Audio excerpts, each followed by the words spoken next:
If you have clicked on this video, you're probably thinking I'm rage baiting you, but I was being truthful in my title and thumbnail. Alright, maybe a little bit of rage baiting, but you'll know what I mean if you keep watching the video.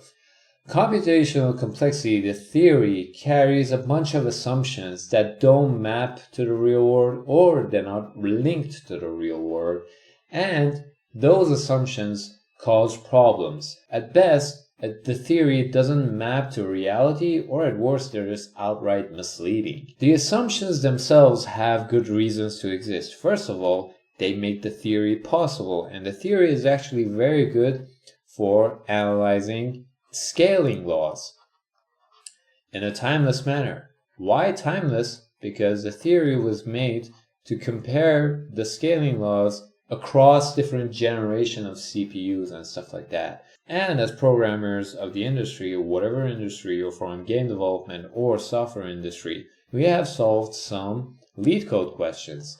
And I'm not talking about the hard dynamic programming questions. I'm talking about the very starter questions that masquerade themselves as array questions, but they are really hashing problems.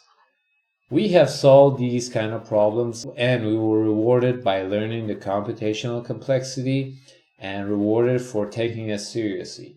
And now I'm saying they are misleading in the real world. Let's go over those assumptions, and I will provide different scenarios where those assumptions break down. I'm going to go over 4 different assumptions that 3 of them are directly linked to computational complexity, and the 4th one is brought to you by LeetCode. The first one is steps and why they don't make sense, and there are many different scenarios where they break down. Constants and ignoring them are just outright baffling to me. The third one, I call it N, and I will talk about it more. And the 4th one that is brought to you by LeetCode is vacuums. The first thing that I'm going to talk about are steps, and in the formal definition, the steps are basically the elementary operations. I'm using the wrong color. The elementary operations that are executed during computation. These operations are assumed to take constant time and that is not affected by the size of the input on a given machine. This is very important, and these are called steps. And this is just demonstrably false, and I can show it to you if we check out the CPU operations. Not all CPU operations are equal in terms of CPU cycles, and on the assembly side, when you use certain assembly instructions, the same assembly instructions can trigger different responses and different times based on CPU cycles.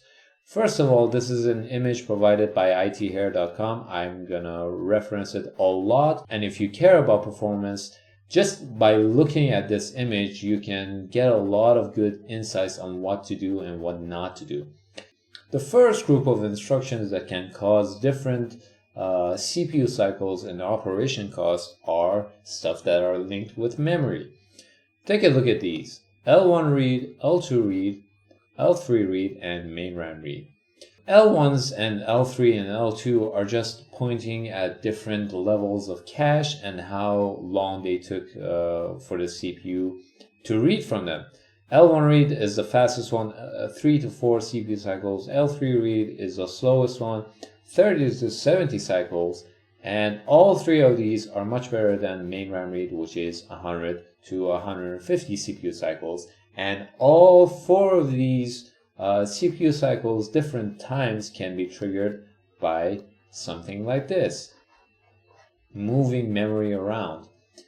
And you can directly cause it to trigger more of this, which is the worst case scenario, or you can cause it once and leave the rest of the move calls and memory calls to the different levels of cache. It depends on you, and you can directly manage this. And coming back to the steps assumption, this just breaks down.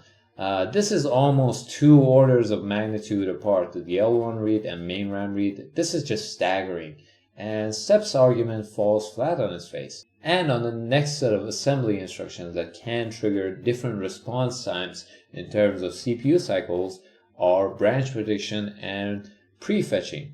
So as you can see, right branch of if is right up here, and wrong branch of if is right down here.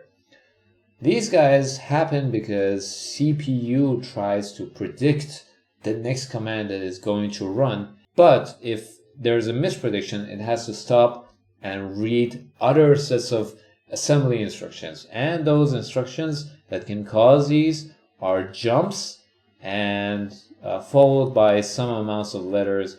This is the thing that you need to worry about. This means there could be a branch misprediction and you can have different amounts of time. This is actually one order of magnitude exactly above the other. So I've talked about steps, let's talk about constants. As you know, big O notation just omits the constants for good reasons, but in reality, this is not helpful at all. And constants are sometimes the deciding factor between something running very efficiently and something turning to unusable. And this is for good reasons, and one of the reasons will be explained in another slide. But just take this for example. This is one of the good reasons that computational complexity works, but it's kind of bafflingly simple. So let's say we have two time complexity. One is linear time and the other is quadratic time. Well, of course, when it's done like that, of course, the linear time is better. But this is not the whole story. What about this thing? So let me give some space to myself. What if we have two big O notation of linear time? So if you look at it like that, are they equal? That is not the case. We know that it's not the case, and there is a very famous example of why this breaks down. And it came down to the constant that was happening in those algorithms, and it's called inverse square root or fast inverse square root that was used in Doom or Quake. And the difference came down to this. A was using the very clever implementation of inverse square root. It was not completely calculating the inverse square root, but it got the job done. And B was using the CPU implementation, which was just not efficient. And that's why they had to use something like this. And on an extreme examples that actually happened in the real world as well, in one of my last slides and one of my last examples, you will see something like this. What about constants here? What about B here? And what about A here? They can actually make a difference in some scenarios. As you can see, I'm not saying anything revolutionary, and you can actually arrive at these by yourself, but I think they are very important because I've dealt with these myself. Let's go over N. What do I mean by N? Well, this is the last assumption that is actually very dangerous and not connected to reality at all. N in computational complexity is growing towards infinity. That is one of the reasons that we can drop the constants from the big O notation, because N is just so big that constants don't make a difference in the grand scheme of things. But this actually never happens. N has to collapse down into a real number. This is actual quantum mechanics at work here. Those real numbers should have an upper limit, and you have to know those upper limits. Whatever it is, if it's driven by your app or if it's driven by your game, you have to know the upper limits of your data. If you don't know the upper limits of your data, you're solving for nothing real. You are solving for something theoretical, and you have to know it. There are real constraints on what you can do on different amounts of data. And when N collapses down into a number that you can work with and you can do some back of the envelope calculations, the C times N, or different times or quadratic time or logarithmic times, becomes much more manageable and much more understandable. And you can make decisions based on that real number instead of something that doesn't exist in the real world. So we have talked about the assumptions that come with complexity theory. Let's talk about the vacuums. And this is one of the most dangerous one. And this is the thing that teaches us and makes us use the complexity theory. Vacuums are a concept that I called, or the assumptions that are linked with lead code style questions, or any website that uses these things, and you have to go through them if you want to get into the game industry or not with the age of AI and all that. The assumptions that come with lead code style questions are that there is a tight, isolated box, and the data is coming from somewhere. Let's say there are two sets of data, another arbitrary amounts of data bound by M. And you have to find 1 to 2 use cases by different algorithms or different data structures, and that's how you get rewarded by it or get a job or something like that. All these things that I talked about are just false. They don't happen in the real world. In the real world, you never encounter these. It's almost 95% of the time you never see stuff like these. In my experience, only 5% of the time I have encountered these naturally, and they were all working with the editor. I was going to do something in the editor of my engine, and that's rare. I'm not doing something like that. You're not doing something like that. First of all, when have you seen there is nothing else going on in your program? This box doesn't exist in the real world. The CPU is trying to do something. The CPU is trying to read something from the RAM that isn't directly linked or might be actually linked to the problem that you're trying to solve in that amount of time. N and M are not coming from the ether. You probably generated them in one of the other steps or one of the initial steps of your application or your game, and they have real use cases of why they exist. N and M are probably have a data layout in your memory. And please know what your data layout is in your game or your program. And the use cases thing, 1 to 2, like really, when have you seen any application or program other than very fringe demos that only satisfy 1 to 2 use cases? The use cases, let's call it a U, use cases that programs satisfy are probably much larger than 100.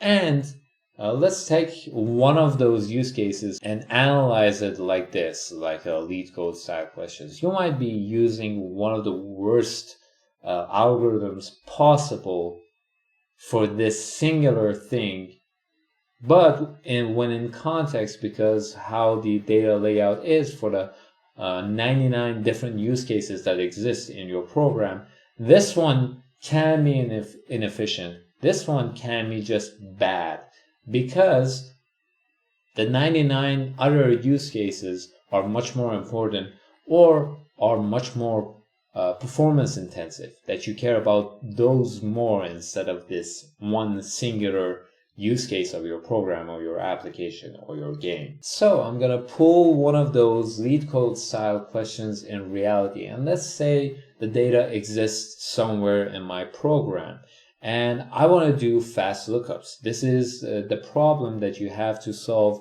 in lead code style questions because that's what they do. And that is a trick. I'm not arguing against the trick in lead code style questions. You gotta know them. They are very simple. And you have to use something like hashes or dictionary or hash maps or whatever you might call them. First of all, whatever this tells me is that this data already existed. This data isn't coming from the ether. This data should have existed in my program, and I was already doing something with it. And the way that the data is given to us in the lead code style questions is like, take this data one by one, or take an array of data. And that array of data is already telling me just keep it like that. Don't mess it up, because Arrays are contiguous blocks of memory. And contiguous blocks of memory are really good with CPU and caches. Because let's say you have an array of integers or floats and they are 4 bytes each. If you start reading from the array, the next 15 elements of the array is already in that cache line, and the CPU doesn't have to read from the main RAM again and again. And I could do extra computation on the thing as well, and the chances of me doing something with this array is already high. So why should I use hashes or dictionaries for fast lookups? Is fast lookups one of the only things that I have to do? Well, the answer is no. And what happens in the hashes and dictionaries? Well, usually they implement an array of structs, and they call them buckets. And one of the common implementations is this: they keep your data up here, and they keep 2 integer fields up here, down here.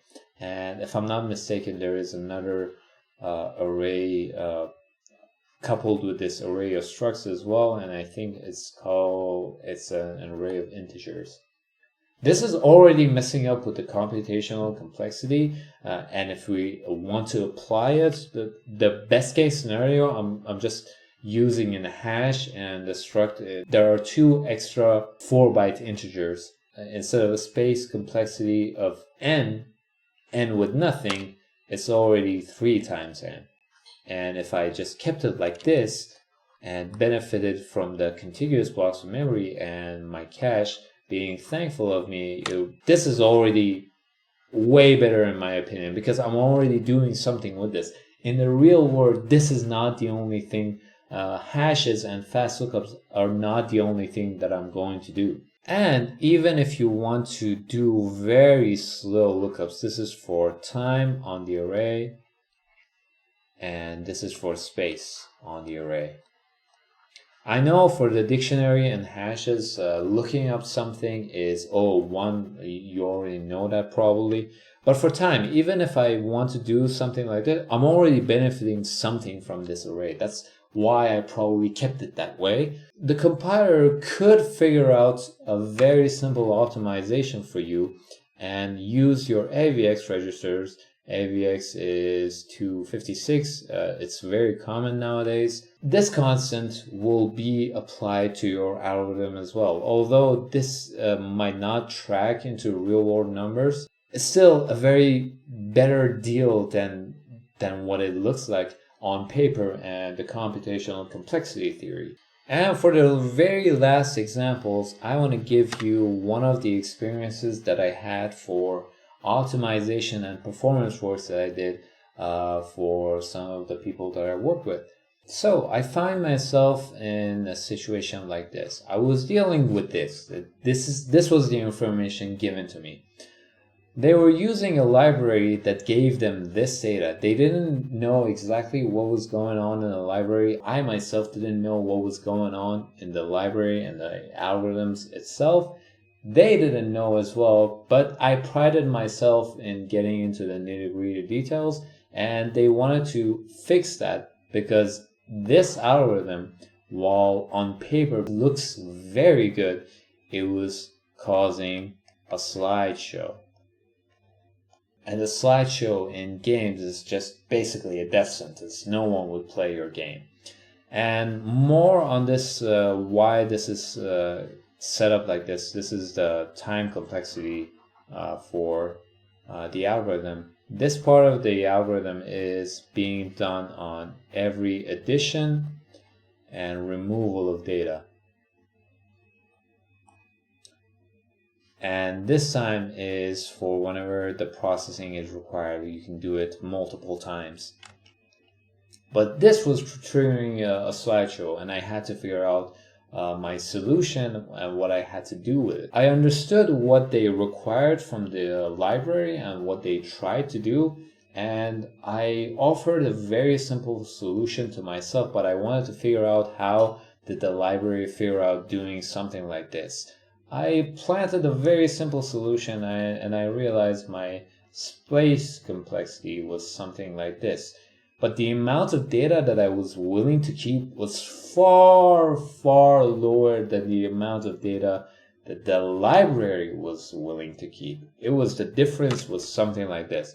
Let's say the constant was 1 because this is the minimum amount of data that I require for the use case that I'm going to solve.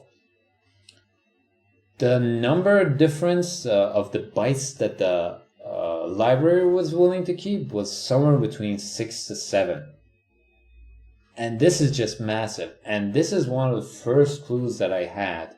And I was thinking about, hold on, I'm already doing this. There has to be something else going on. That data is going through extra computation, because if you have data, you're probably doing something with the data.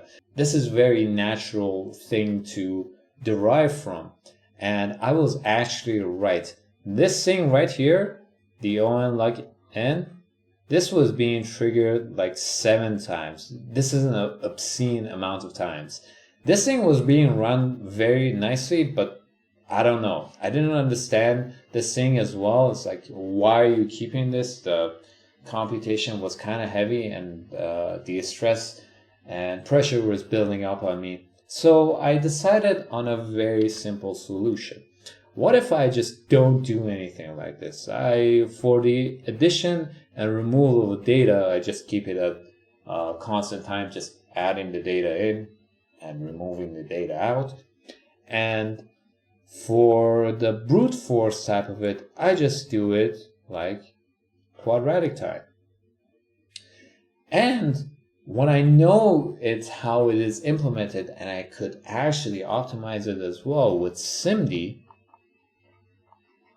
I could already push it even to a more extreme, and I could show my results. And if the results were good enough, I would just do a research on this, on the algorithm that was going on in the library or something like that. And I tried it, and it worked without the SIMD. This thing was enough. O quadratic time was much better than computation of this thing, algorithm from the library. And this was very baffling to me. It's like every single thing that I've studied about, every single lead code style questions that I've solved, and the HackerRank questions, and the competitive programming, everything tells me this is better than this. But once you collapse the n and take into the consideration of the constants, that is when things become very clear to you and what you have to do. By the way, this was just simple enough. I did the SIMD optimization by myself because I was starting to develop an unhealthy amount of obsession with SIMD programming and optimization. It's the simple solution that solves exactly the problem that I had. Yeah, that's the right answer. Yeah. Anything else is fucked up. Yeah. Like, why would I do anything else? And I learned a different type of solving the library way of doing things, but that was the story. Anyway, that was the video. I hope you enjoyed this video. Like and subscribe and all that, and I hope to see you next time. Bye bye.